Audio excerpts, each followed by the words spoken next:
बिस्मिल्लाहिर्रहमानिर्रहीम। अस्सलाम वालेकुम एवरीवन। आई होप कि आप सब लोग ठीक होंगे। जैसा कि आप सब लोग जानते हैं कि हमारा एजुकेशन का जो पहला चैप्टर है टेस्टिंग एंड एवेलुएशन, उसका सब्जेक्टिव पोर्शन कवर हो चुका है। अब हमने ऑब्जेक्टिव्स की प्रिपरेशन स्टार्ट की हुई है। कल मैंने आपको फर्स्ट 60 MCQ एक्सप्लेन किए थे। आज हम 61 से स्टार्ट करते हैं। फर्स्ट हमारे पास क्वेश्चन है the incorrect option in MCQs are. Option में हमारे पास है आंसर्स, डिस्ट्रैक्टर्स, रिस्पॉन्सेज या नन ऑफ दिस। जो MCQs आइटम्स होते हैं उनमें जो इनकरेक्ट ऑप्शन है उसको हम डिस्ट्रैक्टर बोलते हैं। ठीक है, जो करेक्ट ऑप्शन होता है वो आंसर होते हैं और जो इनकरेक्ट ऑप्शंस होते हैं वो डिस्ट्रैक्टर्स होते हैं। नेक्स्ट हमारे पास क्वेश्चन है the most widely applicable test item is. Short answers, completion, smashing या MCQs। तो कल भी आई थिंक हमने ये डिस्कस किया था। जो most commonly test format use होता है वो सिर्फ क्लासरूम तक लिमिटेड नहीं है, टीचर्स तक लिमिटेड नहीं है, बल्कि वर्ल्ड वाइड यूज़ होता है, तो वो है MCQs। नेक्स्ट क्वेश्चन हमारे पास है द टाइप ऑफ ऐसे items in which contents are limited is restricted response question, extended response questions, MCQs या true false। तो MCQs और true false तो ऐसे टाइप आइटम्स की कैटेगरी में नहीं आते। हमारे पास फर्स्ट 2 ऑप्शन हैं, इनमें से हमने एक सिलेक्ट करना है। तो जिसमें कंटेंट लिमिटेड हो तो वो सबसे पहला हमारे पास है रिस्ट्रिक्टेड रिस्पॉन्स क्वेश्चंस। टाइप तो ये ऐसे टाइप आइटम्स की है, लेकिन इसमें कंटेंट क्या होता है, लिमिटेड होता है। हमें रिस्ट्रिक्ट किया जाता है, बाउंड किया जाता है कि आपको एक स्पेसिफिक टॉपिक तक या तो लिमिटेड कर दिया जाएगा या तो फिर आपको बोल दिया जाएगा कि आपने 200 से 250 की रेंज में जो भी ऐसे लिखना है या जो भी टॉपिक है उसके बारे में लिखना है। या जिस तरह से हमने इसकी एग्जांपल पहले भी देखी थी कि कभी आपसे एक डेफिनेशन पूछ ली जाए और उस डेफिनेशन के साथ उसी चीज़ की आपसे 2 कॉजेज़ पूछ ली जाएँ। ठीक है, कि उसकी वजूहात बताएं 2। तो वो जो 2 वजूहात हैं आपको बाउंड कर दिया उन्होंने, 2 वजूहात तक लिमिटेड कर दिया है। तो कंटेंट हमारे पास लिमिटेड होता है रिस्ट्रिक्टेड रिस्पॉन्स क्वेश्चंस में। नेक्स्ट हमारे पास क्वेश्चन है the ability to select, organise, integrate and evaluate ideas is demonstrated by restricted response, extended response question, MCQs या ट्रू फॉल्स। तो हमारे पास वो कौन सा राइट ऑप्शन है जिसमें हम टेस्ट फॉर्मेट कौन सा है जिसमें ना सिर्फ डाटा ऑर्गेनाइज करते हैं बल्कि उनको इंटीग्रेट भी करते हैं और एवेलुएट करते हैं आइडियाज़ को। तो वो हमारे पास है यहाँ पे extended response questions. Extended response questions आपको अपॉर्चुनिटी प्रोवाइड करते हैं कि आप डाटा ना सिर्फ ऑर्गेनाइज करें बल्कि उसको एवेलुएट भी कर सकें। ठीक है, आपको आज़ादी हासिल होती है, फ्रीडम हासिल होती है कि आप अपना ओपिनियन दे सकें। इसके अलावा जो आपके आइडियाज़ हैं उनको एक कॉम्प्रिहेंसिव फॉर्म में लिख के सामने वाले के पेश कर सकें, तो वो हमारे पास एक्सटेंडेड रिस्पॉन्स क्वेश्चंस होते हैं। नेक्स्ट क्वेश्चन हमारे पास है the score of a student getting 70 correct and 30 incorrect answers in true false items by applying guessing correction formula will be. तो गैसिंग करेक्शन फार्मूला हमने पढ़ा था, उसका मेन फार्मूला होता है S=R-W डिवाइडेड बाय N-1। तो 70 हमारे पास करेक्ट हैं और 30 इनकरेक्ट आंसर्स हैं और नंबर ऑफ़ अल्टरनेटिव्स हमारे पास यहाँ पे 2 होंगे, क्योंकि ट्रू फॉल्स आइटम्स में हमारे पास अल्टरनेटिव्स होते ही 2 हैं। तो अगर इसको आप फार्मूला पे सॉल्व करें, तो मैं यहाँ पे ट्राई करती हूँ, अगर यहाँ पे मेरे से ये हो जाता है तो फार्मूला हमारे पास होता है S=R-W डिवाइडेड बाय N-1। तो ये वैल्यूज़ हम पुट करते हैं यहाँ पे। राइट हमारे पास जो आंसर्स हैं वो हैं 70 हमारे पास करेक्ट आंसर्स हैं और जो रॉन्ग आंसर्स हैं वो हैं 30। नंबर ऑफ़ अल्टरनेटिव्स हमारे पास हैं 2 -1। अगर हम इसको सॉल्व करें तो ये हमारे पास क्या आ जाएगा, 70 - 30 तो 70 - 30 करेंगे तो हमारे पास जो राइट ऑप्शन होगा वो होगा 40। So 40 will be the right answer. Guessing correction formula apply करके हमने ये क्वेश्चन सॉल्व कर लिया। देन हमारे पास नेक्स्ट क्वेश्चन है, the analysis of item is necessary in. Item analysis हम कौन से टेस्ट का करते हैं? Teacher made test, standardise test, both A and B या नन ऑफ दीज। तो आइटम एनालिसिस जो करेक्टरिस्टिक है वो है स्टैंडर्डाइज टेस्ट की, ठीक है। इनको एक्सपर्ट बनाते हैं और इनका एनालिसिस ज़रूरी होता है, ठीक है। नेक्स्ट हमारे पास है, which one is not the type of test by purpose. हमने दो उनकी मेन टाइप्स पढ़ी थी टेस्ट की, एक टेस्ट बाय पर्पस था और दूसरा टेस्ट बाय मेथड। तो यहाँ पे वो कौन सी टाइप है जो कि टेस्ट बाय पर्पस नहीं है? जो हमारे पास नेगेटिव स्टेम्स हो जाती हैं, ठीक है, आ जाती हैं जिसमें नॉट का वर्ड यूज़ हो जाता है, तो प्लीज़ उनको आप बहुत ध्यान से सॉल्व करें, क्योंकि समटाइम्स ऐसा होता है कि आप कन्फ्यूजन में किसी और ऑप्शन पे, ठीक है, क्लिक कर सकते हैं। तो वो कौन सी टाइप है कि जो कि टेस्ट बाय पर्पस के अंडर नहीं आती? तो ऐसे type test, standardise test, criterion reference test, norm reference test. तो इन चारों में से सिर्फ एक ऐसा ऑप्शन है जो कि टेस्ट बाय पर्पस की कैटेगरी में नहीं फॉल कर रहा, तो वो है ऐसे टाइप टेस्ट, ठीक है। हमने इनको टेस्ट बाय मेथड में पढ़ा था। टेस्ट बाय पर्पस में टीचर मेड टेस्ट आ जाते हैं, standardise test, criterion reference test and norm reference test, ठीक है। तो ऐसे टाइप टेस्ट जो है वो टेस्ट बाय पर्पस का हिस्सा नहीं होते। नेक्स्ट क्वेश्चन हमारे पास है, the type of test by method. अब जो पिछला क्वेश्चन था यहाँ पे उन्होंने पूछा था which one is not the type of test by purpose, कि जो टेस्ट बाय पर्पस वाली टाइप नहीं है उसको आपने फाइंड आउट करना है। बट इस क्वेश्चन में आपने बताना है कि वो कौन सा टेस्ट है कि जो कि टेस्ट बाय मेथड की कैटेगरी में आता है, उसकी टाइप है standardise test, objective type test, norm reference test या क्राइटेरिया रेफरेंस टेस्ट। अभी हमने पिछले क्वेश्चन में देखा था टेस्ट बाय पर्पस में, तो standardise test, norm reference test and criterion reference test हमारे पास टेस्ट बाय पर्पस की कैटेगरी में फॉल कर रहे हैं। तो एक ऑब्जेक्टिव टाइप टेस्ट रह गया है जो कि हमारे पास टेस्ट बाय मेथड की कैटेगरी में आता है, ठीक है। तो ऑब्जेक्टिव टाइप टेस्ट इसका राइट ऑप्शन होगा।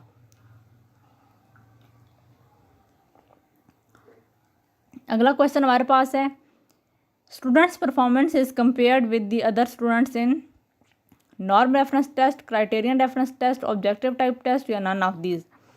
तो स्टूडेंट्स की परफॉर्मेंस को दूसरे बच्चों के साथ कंपेयर किया जाता है, वो है नॉर्म रेफरेंस टेस्ट, ठीक है।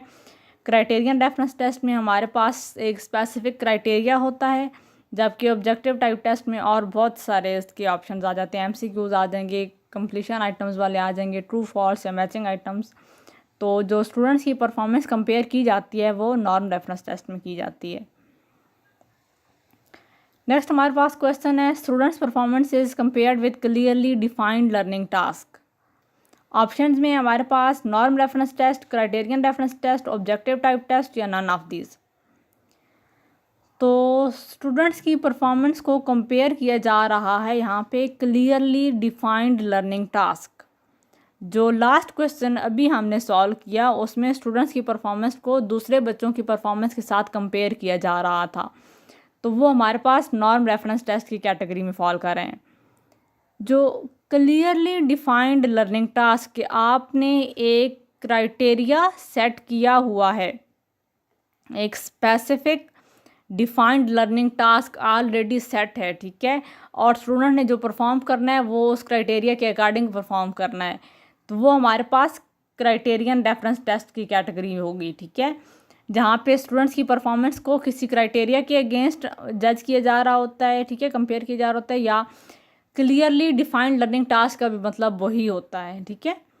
तो इसमें आपने कंफ्यूज नहीं होना। देन हमारे पास है test that measures learning outcomes of the students is. जो स्टूडेंट्स के लर्निंग आउटकम्स को टेस्ट मेजर करता है वो कौन सा है?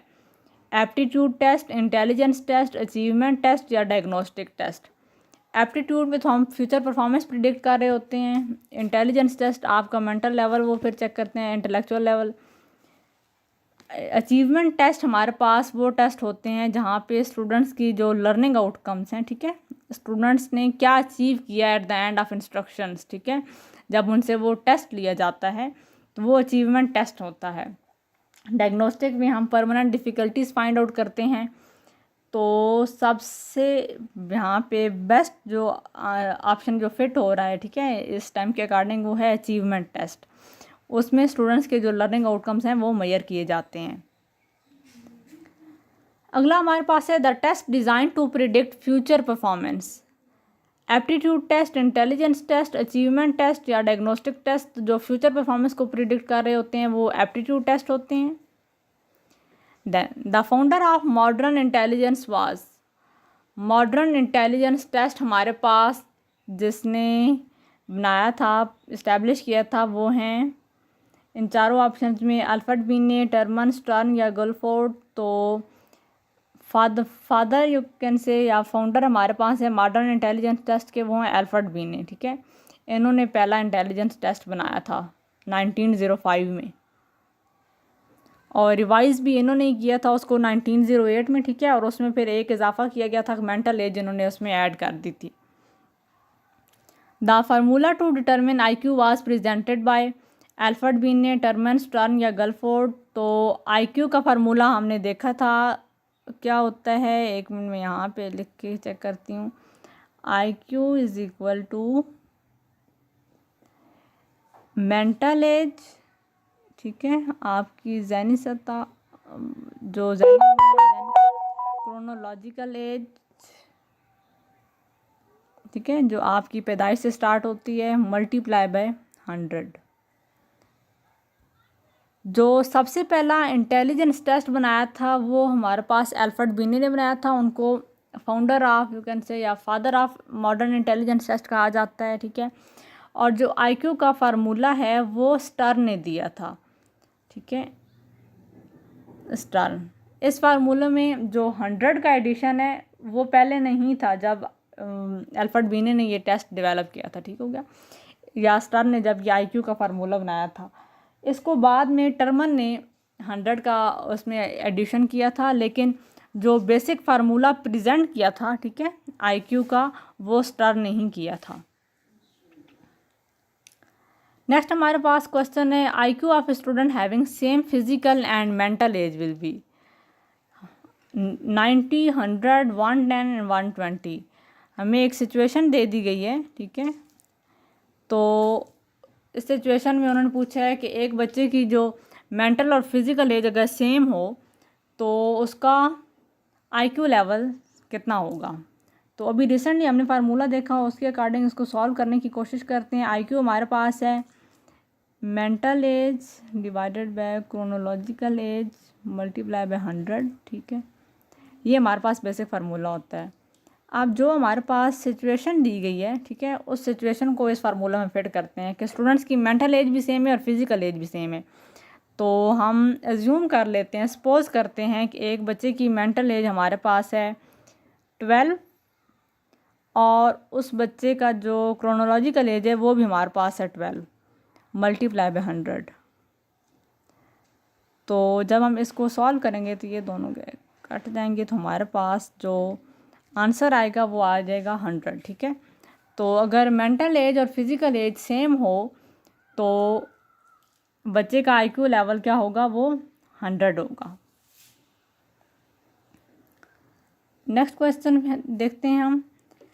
The quality of test that measures what it claims to measure is reliability, validity, objectivity, डिफरेंशिएटेबिलिटी।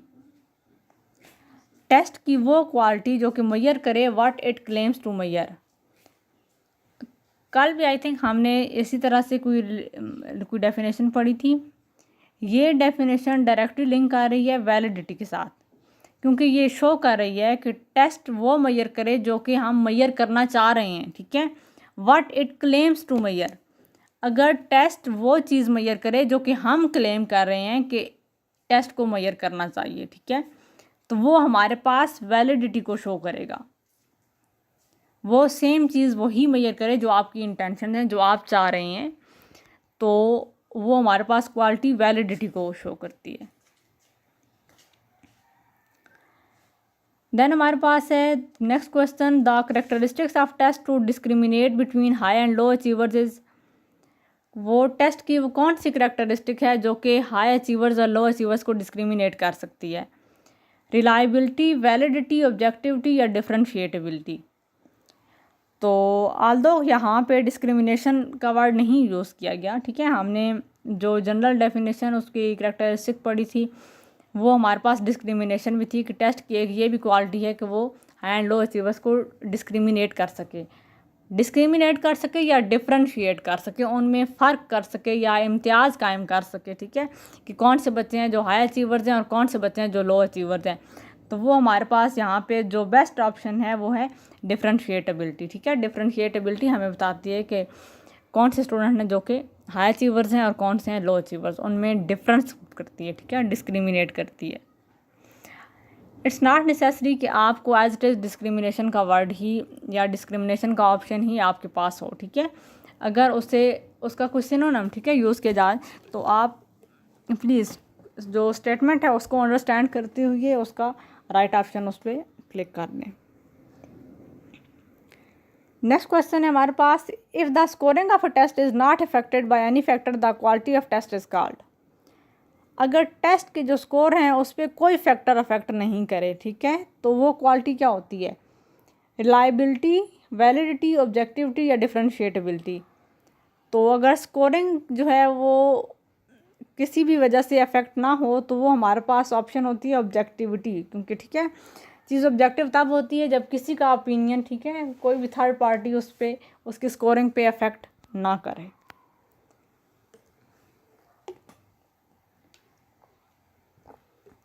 अगला क्वेश्चन हमारे पास है, the quality of test to give same score when administered at 2 different occasions.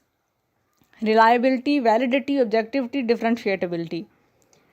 Test की वो क्वालिटी जो कि same score provide करे, आप उसको चाहे 2 दफ़ा वो टेस्ट ले लें, ठीक हो गया, तो वो हमारे पास मतलब स्कोरिंग पे इफेक्ट नहीं होना चाहिए, स्कोर आपका कंसिस्टेंट रहना चाहिए। अगर आपने पहली दफ़ा टेस्ट लिया तो उसका स्कोर किस बच्चे का अगर 10 में से 8 आए हैं, 10 में से 9 आए हैं, तो अगली दफ़ा पे वो टेस्ट लेने पे वो उस पर फ़र्क नहीं पड़ना चाहिए, ठीक है। तो वो हमारे पास होती है रिलायबिलिटी, जब आपको वो कंसिस्टेंट स्कोर दे, ठीक है, बार बार आपको चीज़ मेजर करने पे। मिसाल के तौर पे कि एक बच्चे का अगर आपने इंटेलिजेंस टेस्ट आपने उसका लिया पहले दिन, तो वो आपके पास अगर पहले दिन उसका जो आईक्यू लेवल है वो 120 आया है, तो दूसरे दिन अगर वो टेस्ट लिया जाए तो तब भी वो आंसर 120 ही रहना चाहिए। इंटेलिजेंस जो हमारे पास एक ऐसी चीज़ है जो कि चेंज नहीं हो सकती, तो वो उसका 120 ही रहना चाहिए। ये नहीं कि अगर पहले दिन 120 दूसरे दिन फिर वो 110 हो गया, वो क्या कहते हैं उसको 90 की रेंज में चला गया, और तीसरे दिन फिर वो 70 की रेंज में नो, फिर वो टेस्ट रिलायबल नहीं है, ठीक है, क्योंकि उसके वो हमें सेम स्कोर नहीं प्रोवाइड कर रहा।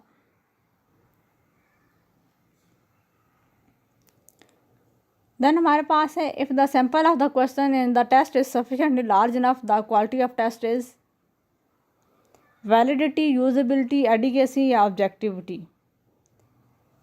जो क्वेश्चन के सैम्पल है किसी भी टेस्ट में वो सफिशिएंटली लार्ज इनफ यानी कि काफ़ी तादाद में, ठीक है, मुनासिब तादाद में मौजूद हैं, मतलब कि वो जो कंटेंट आपके पास है वो उस कंटेंट में से अच्छे मुनासिब किस्म के क्वेश्चन वहाँ से लिए गए हैं, ठीक है। ये नहीं कि आपके पास तो 8-10 चैप्टर से और 8-10 टॉपिक्स से और उसमें से टीचर ने सिर्फ 10 नंबर का MCQs का आपका टेस्ट ले लिएगा, ठीक है, तो वो प्रॉपर एडिकेसी को नहीं शो कर रहा। तो अगर सैम्पल ऑफ क्वेश्चन जो हैं वो सफिशेंटली हैं, ठीक है, लार्ज इनफ है, तो वो हमारे पास एडिकेसी को शो करती है, ठीक है, कि क्वेश्चन की तादाद उसमें मुनासिब है टेस्ट में। नेक्स्ट क्वेश्चन हमारे पास है, the quality of test showing ease of time, cost, administration and interpretation is called. जब हमने क्वालिटी ऑफ टेस्ट पढ़ी थी, उसकी करेक्टरिस्टिक्स पढ़ी थी, तो उसमें ये वाला पॉइंट हमने डिस्कस किया था कि टेस्ट में एक ये क्वालिटी भी होनी चाहिए कि उसमें आपको टाइम एलोकेशन का भी ध्यान रखना है, ठीक है, कि स्टूडेंट्स जो हैं टेस्ट इतना लंबा ना हो कि इतना टाइम स्टूडेंट्स जो हैं उनका टेस्ट रह जाए और टाइम ख़त्म हो जाए, ठीक है। तो इसके साथ में आपने कॉस्ट को भी देखना है, ठीक है, बहुत ज़्यादा कॉस्टली ना हो, आपके बजट की रेंज में हो, उसकी एडमिनिस्ट्रेशन आसान हो, उसको चेक करना भी आसान हो, ठीक है, और जब चेक कर चुके हैं तो फिर उसको इंटरप्रेट करना, ठीक है, उसकी रिज़ल्ट बनाना भी वो भी आसान हो। तो ये हमारे पास है यूज़ेबिलिटी, ठीक है, कि अगर आप टेस्ट बना चुके हैं तो फिर वो यूज़ करने के काबिल हो, यूजेबल हो। तो ये इसकी इम्पॉर्टेंट करेक्टरिस्टिक थी एक। उसके बाद हम आइटम एनालिसिस पे आ जाते हैं। आइटम एनालिसिस में हमने 3 मेन फैक्टर्स पढ़े थे। Item analysis focuses to find out facility index, discrimination power या इफेक्टिवनेस ऑफ डिस्ट्रैक्टर, और लास्ट ऑप्शन हमारे पास है ऑल अबव। तो ये तीनों के तीनों फैक्टर आइटम एनालिसिस के इम्पॉर्टेंट हैं, तो ऑल अबव इसका राइट ऑप्शन होगा। इससे पहले यहाँ पे ही अभी हमने डिस्कस किया था कि आइटम एनालिसिस किस में नेसेसरी होता है, वो स्टैंडर्डाइज टेस्ट में, ठीक है, स्टैंडर्डाइज टेस्ट में आइटम एनालिसिस नेसेसरी होता है। Facility index of an item determine, इसको हम डिफ़िकल्टी लेवल भी कहते हैं या फैसिलिटी वैल्यू भी कहा जा सकता है इसको। तो ये क्या डिटरमिन करता है, ease or difficulty, discrimination power, effectiveness of distractor या ऑल अबव। तो जो फैसिलिटी इंडेक्स है वो डिटरमिन करता है आइटम्स की ईज़ आर डिफ़िकल्टी की, कोई आइटम जो क्वेश्चन जो है वो कितना आसान है या कितना मुश्किल है। तो ये हमारे पास करैक्टरिस्टिक्स जो है वो फैसिलिटी इंडेक्स हमें बताता है।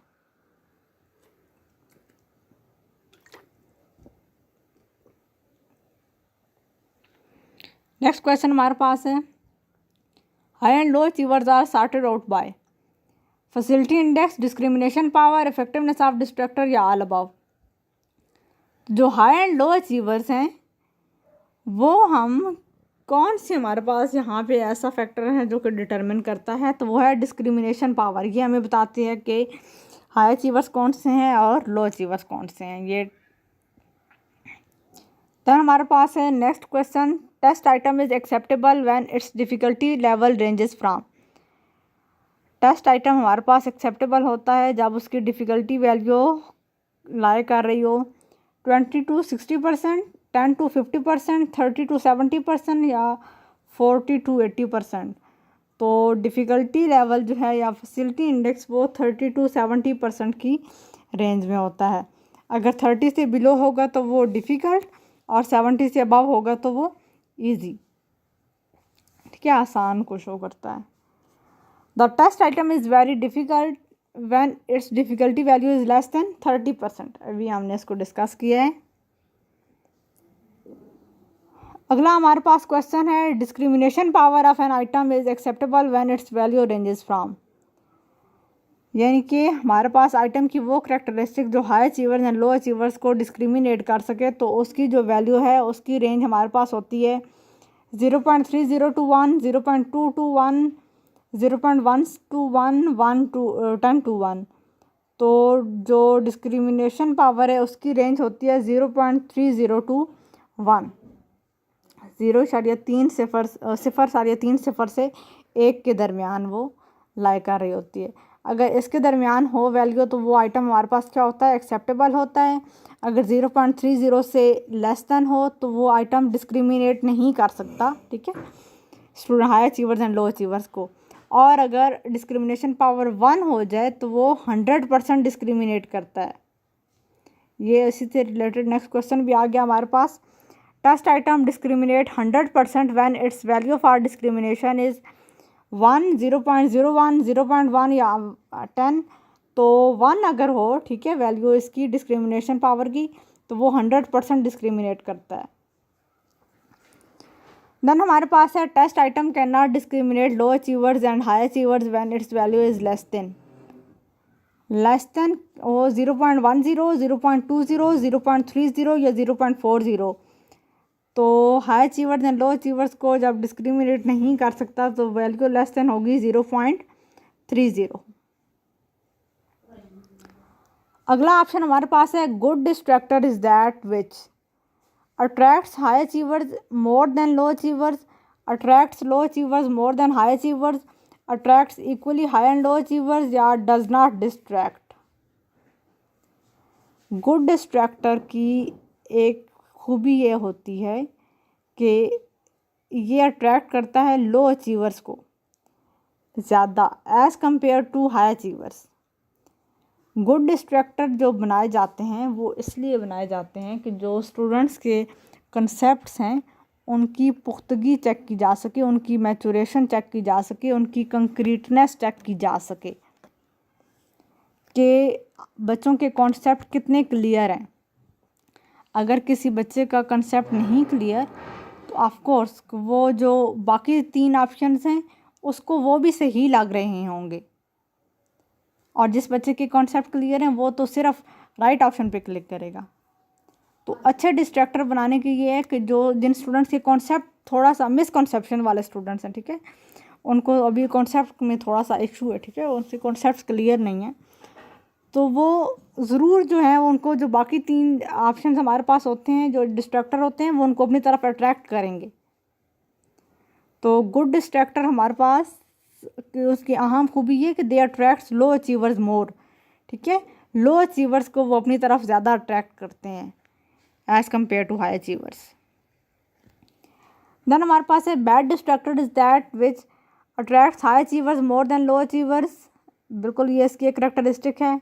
Does not attract at all to any student, ये भी इसकी एक करेक्टरिस्टिक है।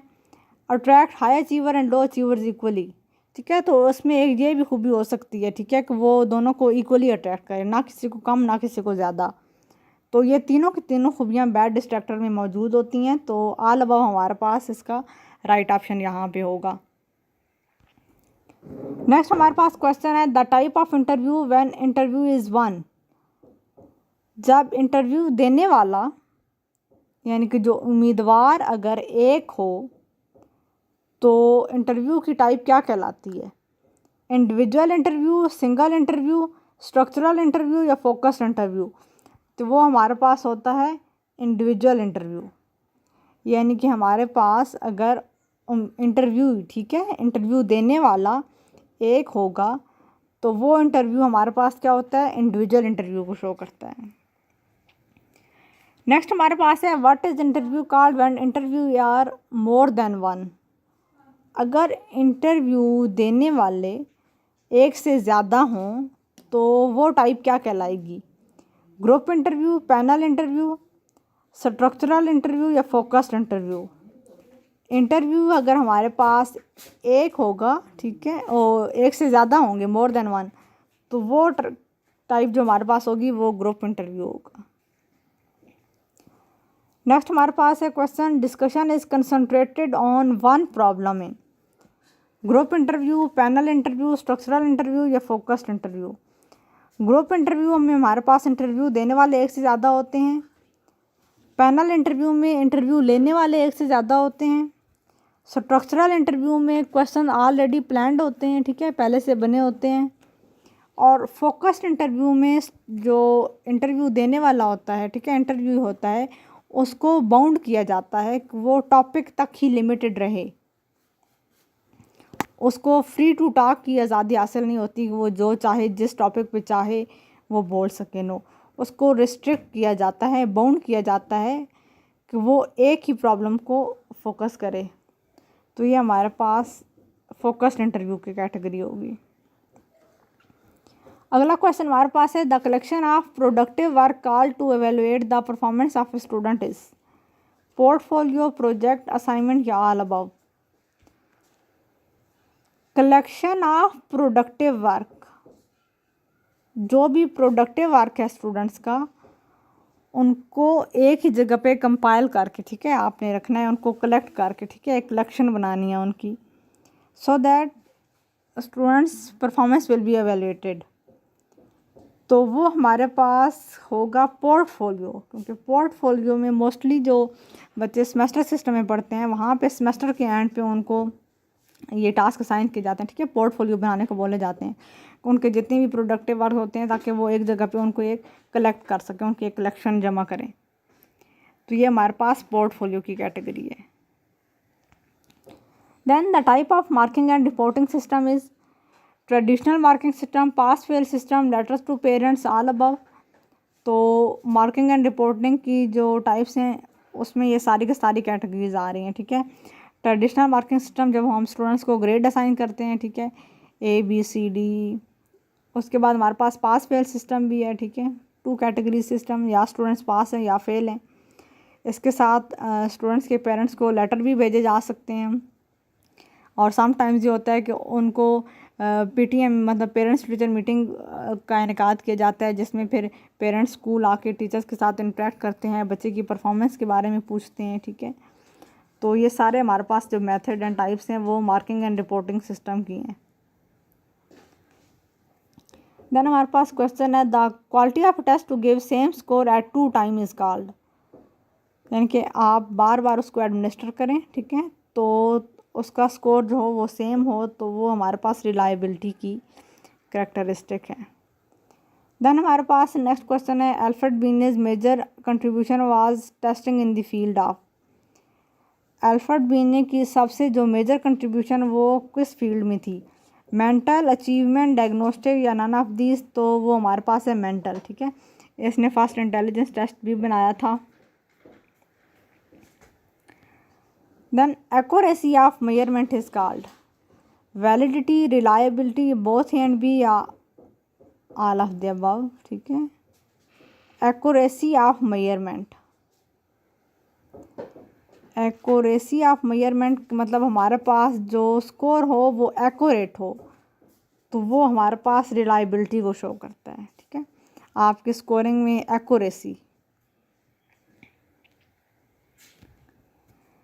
अगला क्वेश्चन हमारे पास है, which type of test tends to have the lowest reliability, यानी कि हमारे पास जिसमें कंसिस्टेंट स्कोर हासिल नहीं होते, वो कौन सी टाइप है टेस्ट की, ट्रू फॉल्स, कंप्लीशन, मैचिंग या ऐसे।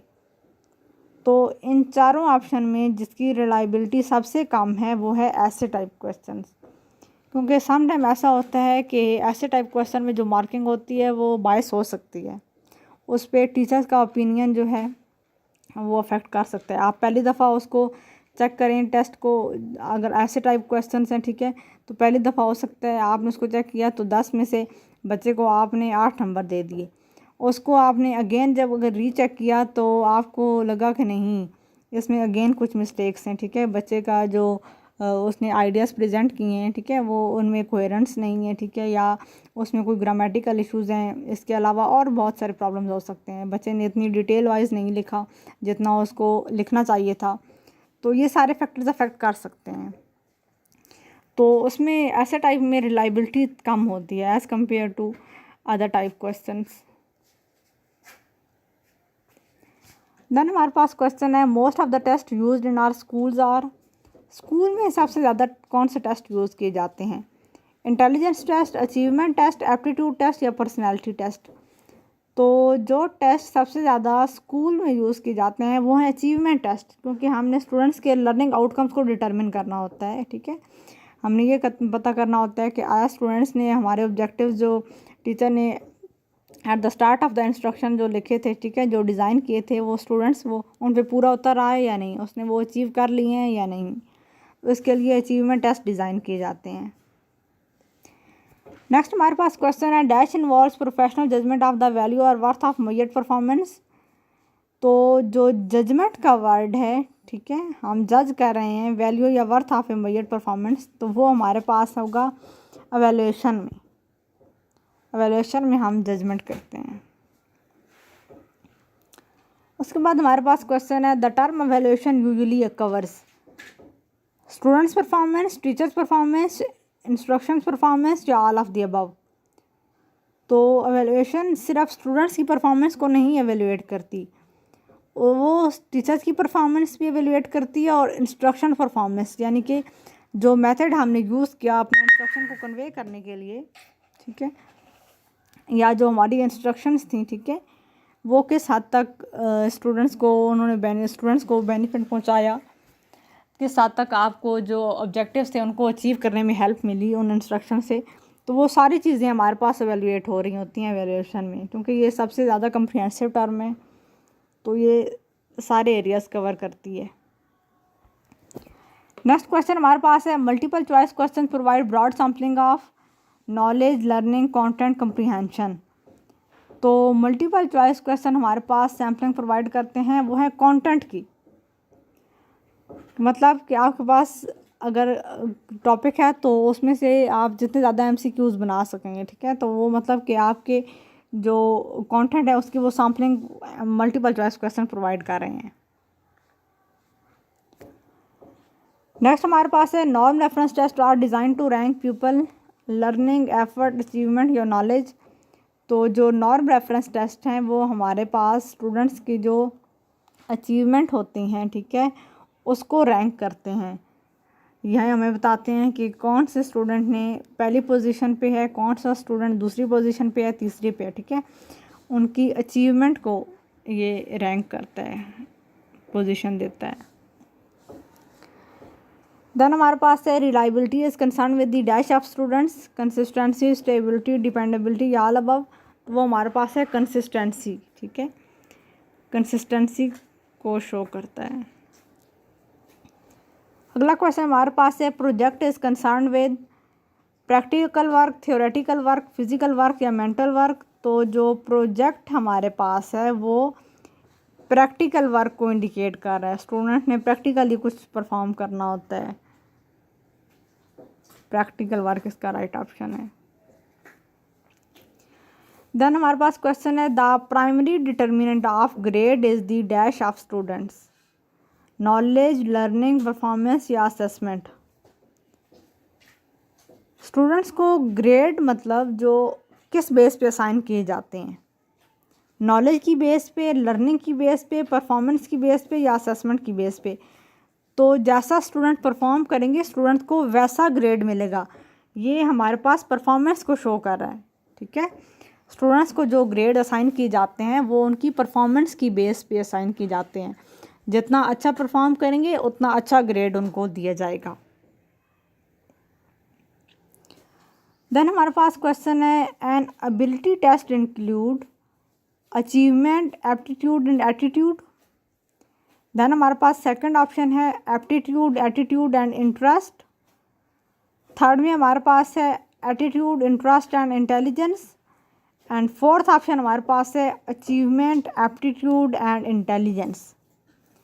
तो जो एबिलिटी टेस्ट है, ठीक है, जहाँ पे आपकी एबिलिटी डिटरमिन की जा रही होती है, आपकी सलाहियतें, ठीक है, आपकी पोटेंशियल एबिलिटीज़, तो वो हमारे पास लास्ट ऑप्शन इसका राइट ऑप्शन होगा, ठीक है। एबिलिटी टेस्ट में हमारे पास अचीवमेंट टेस्ट भी आ जाते हैं, ठीक है।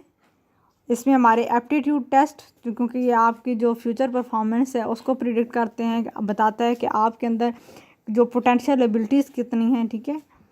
इसके साथ हमारे पास इंटेलिजेंस टेस्ट इसकी एग्जांपल में आ सकते हैं।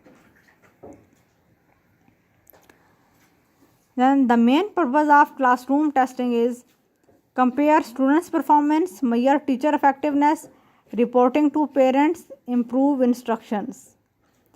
तो क्लासरूम टेस्टिंग का जो मेन पर्पस होता है वो है कंपेयर स्टूडेंट्स परफॉर्मेंस। क्लासरूम के जो बेसिक टेस्ट लिए जाते हैं उनका मकसद क्या होता है कि स्टूडेंट्स की परफॉर्मेंस को कंपेयर करना, ठीक है, जिसकी बेस पे फिर जिसको हम अचीवमेंट टेस्ट अभी हमने ऊपर पढ़ा था, ठीक है। स्टूडेंट्स के लर्निंग को डिटरमिन करने के लिए अचीवमेंट टेस्ट लिए जाते हैं। तो उसी में हमारे पास नॉर्म रेफरेंस टेस्ट भी उसकी कैटेगरी में आ सकते हैं, ठीक है, क्योंकि नॉर्म रेफरेंस टेस्ट में भी हम स्टूडेंट्स को परफॉर्मेंस को कंपेयर कर रहे होते हैं दूसरे स्टूडेंट्स के साथ। देन हमारे पास है what the individual can perform in future is measured by. तो स्टूडेंट्स की जो फ्यूचर परफॉर्मेंस है वो प्रिडिक्ट हो रही होती है एप्टीट्यूड टेस्ट में, ठीक है। एप्टीट्यूड टेस्ट स्टूडेंट्स की फ्यूचर परफॉर्मेंस को प्रिडिक्ट करता है कि बच्चा फ्यूचर में कैसा परफॉर्म करेगा। Then the first and foremost step in making a test is collecting context, defining objectives, determining process या प्रॉपर प्लानिंग। तो सबसे पहला एंड मोस्ट इम्पॉर्टेंट स्टेप जो है टेस्ट मेकिंग का, आपने क्या करना है। सबसे पहले आप वो टेस्ट का सैंपल निकाल लें कि हाँ भाई आप ये वाला सैंपल ले रहे हैं, ठीक है, आप ऑब्जेक्टिव टाइप टेस्ट ले रहे हैं, ये वाला फॉर्मेट यूज़ करेंगे, आप ऐसे टाइप फॉर्मेट यूज़ करेंगे या आप कंबाइंड टेस्ट यूज़ करेंगे, ठीक है, या प्रोसेस आप डिटरमिन करेंगे या आप पहले प्रॉपर प्लानिंग करेंगे या डिफाइनिंग ऑब्जेक्टिव्स।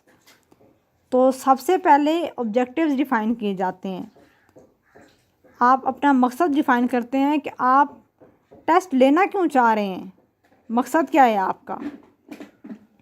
ये सबसे पहला स्टेप है, तो बाकी उसमें बाद में आते हैं।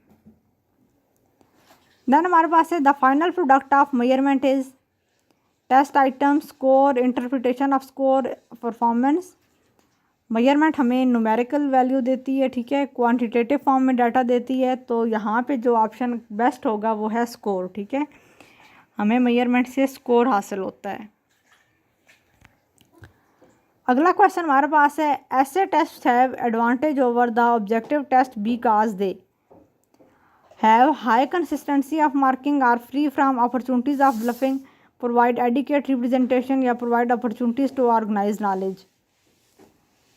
जो ऐसे टाइप क्वेश्चंस हैं उनका सबसे मेजर एडवांटेज ये होता है कि ये स्टूडेंट्स को अपॉर्चुनिटी प्रोवाइड करते हैं कि वो जो उनकी थाट्स हैं, जो उनकी ओपिनियंस हैं, उसको एक कम्प्रिहेंसिव फॉर्म में, ऑर्गेनाइज फॉर्म में वो कन्वे कर सकें,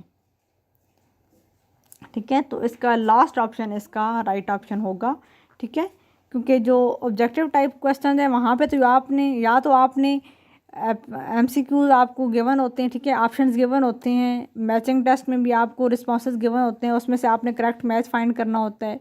ट्रू फॉल्स में भी ऑप्शन होते हैं, आपने एक को सिलेक्ट करना होता है। तो उसमें आप अपना ओपिनियन नहीं पेश कर सकते, ठीक है, अपनी थाट्स नहीं प्रेजेंट कर सकते। तो ऐसे टाइप क्वेश्चन हमारे पास, ये उनका सबसे मेजर एडवांटेज है कि वो आपको आज़ादी देते हैं, ठीक है, फ्रीडम देते हैं कि आप अपना ओपिनियन प्रेजेंट कर सकें, अपनी नॉलेज को ऑर्गेनाइज्ड फॉर्म में प्रोवाइड कर सकें। अगला हमारे पास है question the basic function of educational measurement is to find out students achievement, attitude, habits या इंटरेस्ट। जो एजुकेशनल मेजरमेंट है उसका जो बेसिक फंक्शन है, उसका जो मेन काम है वो ये है कि वो स्टूडेंट्स की अचीवमेंट को डिटरमिन करे। अगला क्वेश्चन हमारे पास है if a criterion reference test is reliable then scores from the test are. एक क्राइटेरियन रेफरेंस टेस्ट हमारे पास उस वक्त रिलायबल होगा जब उसके स्कोर क्या होंगे, यूजफुल, स्टैंडर्डाइज्ड, कंसिस्टेंट या वैलिड। तो अगर स्कोर कंसिस्टेंट होंगे तब हमारे पास वो रिलायबल होगा। अगला हमारे पास क्वेश्चन है construct validity is established through logical analysis, standardised analysis, both A and B या neither A and B.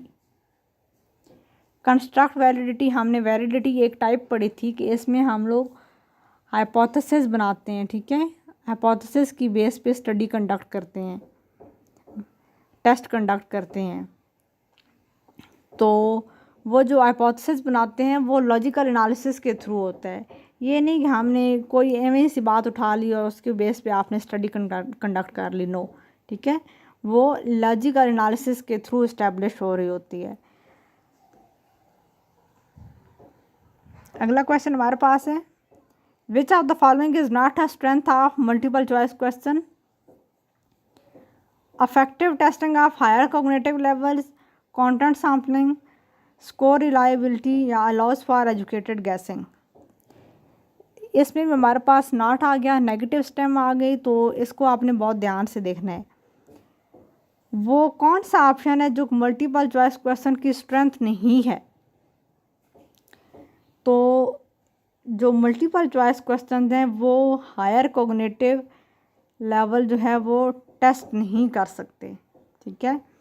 Multiple choice question के थ्रू हम हायर कॉग्निटिव लेवल, जो कि हमने ब्लूम टैक्सोनॉमी में पढ़े थे कि वो हमारे पास एनालिसिस हो सकता है, सिंथेसिस हो सकता है, एवेल्यूएशन हो सकता है।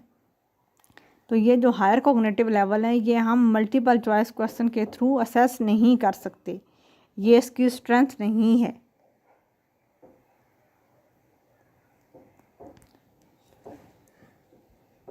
अगला क्वेश्चन हमारे पास है when constructing multiple choice items it is best to make all options of same length, put main idea in items, use only 2 options या repeat keywords of stem in options. Multiple choice question में को construct करते हुए क्या चीज़ आपने मद्देनज़र रखनी है कि जो आपके पास ऑप्शंस हों उनकी लेंथ सेम हो, ठीक है। Make all option of same length. Last question हमारे पास है, use of many selected responses in a test can provide. जब आप बहुत सारे रिस्पॉन्स आप स्टूडेंट्स को दे रहे होते हैं, उनको ऑप्शंस दे रहे होते हैं जिनमें से वो एक रिस्पॉन्स सेलेक्ट कर सकते हैं, तो वो क्या प्रोवाइड करता है? Good. Level of difficulty, objectivity, context sampling या टाइम सैम्पलिंग, तो वो हमारे पास है ऑब्जेक्टिविटी, इसका राइट ऑप्शन होगा, ठीक है। Many selected response can provide good objectivity. आपको मैंने कल भी एक सजेशन दी थी, ठीक है। मेरी आपको बहुत ऑनेस्ट एडवाइस है, बहुत सिंसियर एडवाइस है कि जब आप पेपर अटैम्प्ट करने बैठें तो पेपर को पेपर के पॉइंट ऑफ व्यू से, ठीक है, आप प्लीज़ अटैम्प्ट किया करें। यहाँ तक हमने जितने भी MCQs पढ़ चुके हैं, ठीक है, डिस्कस कर चुके हैं। अगर आप ज़रूरत समझते हैं कि इनको मज़ीद एक्सप्लेन करने की ज़रूरत है या कोई ऐसा पॉइंट जो कि आपको समझ नहीं आया, तो ठीक है, आप मुझसे पूछ सकते हैं, ठीक है। आपके फ़ीडबैक की मैं मुंतज़िर रहूँगी।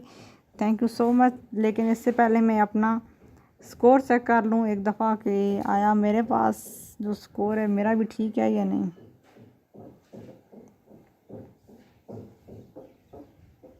यस, ठीक हो गया। तो इसका आपको लिंक प्रोवाइड कर दिया जाएगा, ठीक है। तो कोशिश करें कि इसको जितनी ज़्यादा हो सके वो प्रैक्टिस करें, ठीक है, ताकि आपकी इस कंटेंट पे ग्रिप सही हो सके। ओके, अल्लाह हाफिज़।